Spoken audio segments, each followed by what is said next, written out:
Assalamualaikum warahmatullahi wabarakatuh. Ketemu lagi Waalaikumsalam warahmatullahi wabarakatuh. bersama saya Samsir Alam. Kali ini saya bersama dengan Bapak Darmawan Wiridin SH.MH. Beliau adalah Dekan Dimisioner Fakultas Hukum Universitas Dayanu Ikhsaduddin Bau-Bau. Sebelumnya terima kasih Pak sudah meluangkan waktu untuk hadir di channel saya yang kesekian kalinya. Kita akan berbincang-bincang mengenai persoalan gugatan Pilkada 2024. Ini lagi rame nih Pak, tentang gugatan Pilkada 2024, terutama di Kota Bau-Bau ini ada salah satu paslon, yaitu paslon nomor 5 yang menggugat di MK, bukan terkait penghitungan surat suara, tapi terkait proses pencalonan dari paslon 02.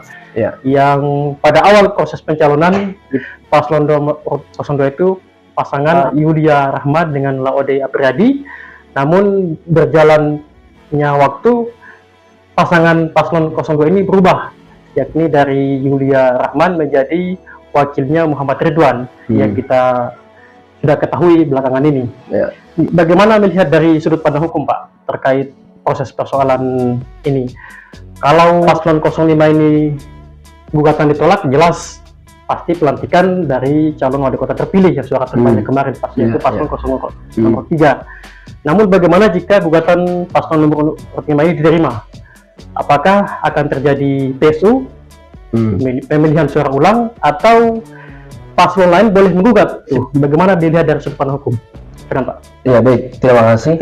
Assalamualaikum warahmatullahi wabarakatuh atas undangannya di channel ini untuk kita bincang-bincang terkait masalah sengketa pemilu, dalam hal ini pilkada.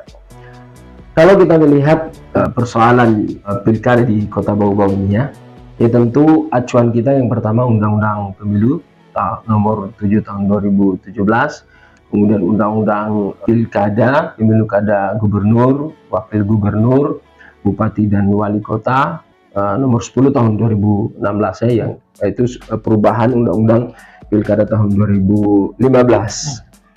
Nah, kalau kita melihat substansi daripada hal ini, nah ini kan masalah sengketa sebenarnya. Ya, kalau kita lihat di dalam undang-undang ini, sengketa pemilu atau pilkada itu ada beberapa kategori. Yang pertama itu ada sengketa proses atau administrasi, ada sengketa hasil pemilu, dan ada tindak pidana pemilu.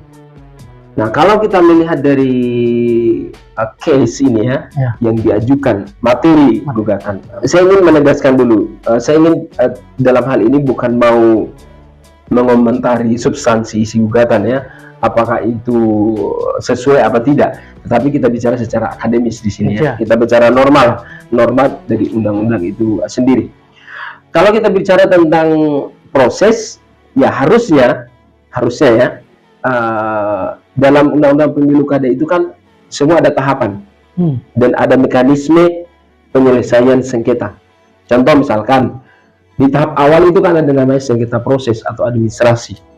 Maka harusnya kalau sengketa administrasi atau proses itu ya sebelum hasil pemilu ini berarti yaitu lewat gugatannya itu di Bawaslu. Ya kan? Jadi misalkan kemarin calon pasangan nomor urut berapa ya? Nomor 5 mempermasalahkan wakil, ada perubahan itu ya harusnya karena dia merasa bahwa itu berhubungan langsung, berkaitan langsung dengan akan mempengaruhi kemenangan beliau ke depan misalkan ya, atau dia mempermasalahkan itu, maka bisa diajukan sengketa atau keberatan lewat Bawaslu Kota Bau-Bau. Itu proses dan akan diselesaikan, ada jangka waktu di sana. Iya kan? Nah, kalau misalkan yang dipersoalkan adalah sengketa proses atau hasil keputusan penyelenggara pemilu, misalkan hasil keputusannya Bawaslu atau hasil keputusan KPU, maka itu diajukan ke PT UN, Pengadilan Tata Usaha Negara. Tetapi upaya itu setelah dilakukan banding administrasi di Bawaslu misalkan ya. Nah, sekarang kita melihat yang kedua adalah sengketa hasil. Ya, sengketa hasil itu memang kewenangan daripada Mahkamah Konstitusi. Kita ketahui sendiri MK itu kan punya kewenangan misalkan menguji undang-undang terhadap undang-undang dasar. Ya.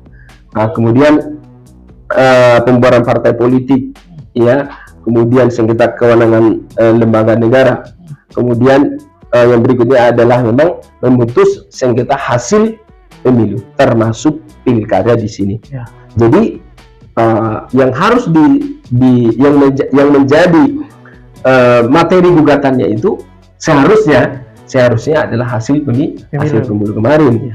Nah, sedangkan yang diajukan yang saya dengar ya, atau yang kita sampaikan itu adalah materi gugatan ini kalau nggak salah adalah proses pencalonan sebelum pemilihan, ya kan?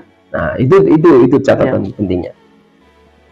Terus bagaimana tindak lanjutannya menurut dari kacamata?